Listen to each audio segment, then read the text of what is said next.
तो प्रश्नावली 12.1 का पहला नंबर है ना, इसको हल करेंगे। तो यहाँ लिखा है कि दो वृत्त है, कितना वृत्त है? दो।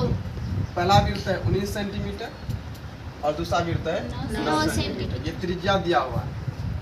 अब बड़ी आर ज्ञात करना है।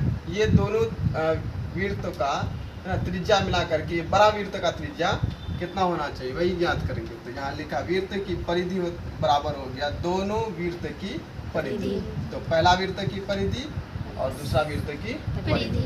अब वृत्त का परिधि होता 2 पाई आर और पहला वृत्त का भी हो जाएगा 2 पाई R1, क्योंकि ये R1 त्रिज्या दिए हैं और दूसरा का R2 दिए हैं। तो दूसरा वृत्त की परिधि 2 पाई R। अब 2 पाई R बराबर 2 पाई यहाँ भी है 2 पाई यहाँ भी है, तो इन दोनों का कॉमन लिए 2 पाई।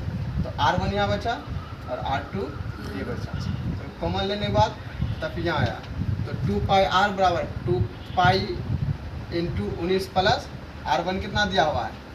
R1 19 दिया हुआ है और R2 कितना दिया हुआ है? 9। तो यहाँ पे रखे 19 9 कितना हो गया? 28 और 2 पाई ये कैंसिल हो गया। तो बड़ी R बराबर हमारा कितना हो गया? 28 सेंटीमीटर में दिया हुआ है। पहला R1 दिया हुआ है 8 सेंटीमीटर और दूसरा R2 दिया हुआ है 6 सेंटीमीटर। R1 बराबर 8 सेंटीमीटर और R2 बराबर 6 सेंटीमीटर। अब दोनों का क्षेत्रफल निकाल करके बनाना है ये R त्रिज्या कितना है। तो अब यहाँ लिखेंगे दोनों वृत्त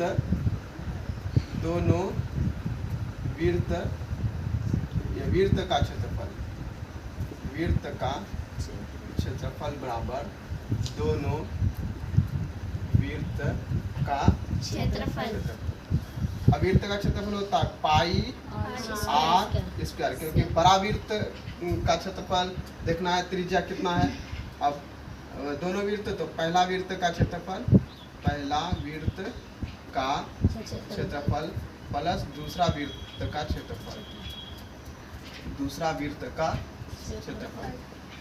पाई बड़ी R स्क्वायर, पहला वृत्त का क्षेत्रफल पाई R1 का स्क्वायर, क्योंकि R1 यहाँ माने हैं, पाई R2 का स्क्वायर।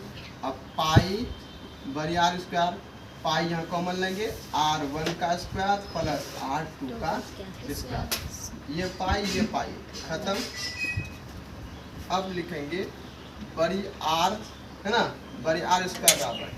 अब यहाँ R1 का स्क्वायर, R1 क्या माने 8, तो 8 का स्क्वायर, ठीक, प्लस R2 का स्क्वायर, R2 क्यों माने 6 का स्क्वायर और बड़ी R स्क्वायर, 8 का स्क्वायर कितना 8 36 और 64 कितना हो गया? 36 64 हो गया 6 4 10 का 0 यहाँ से है ना 100, ठीक।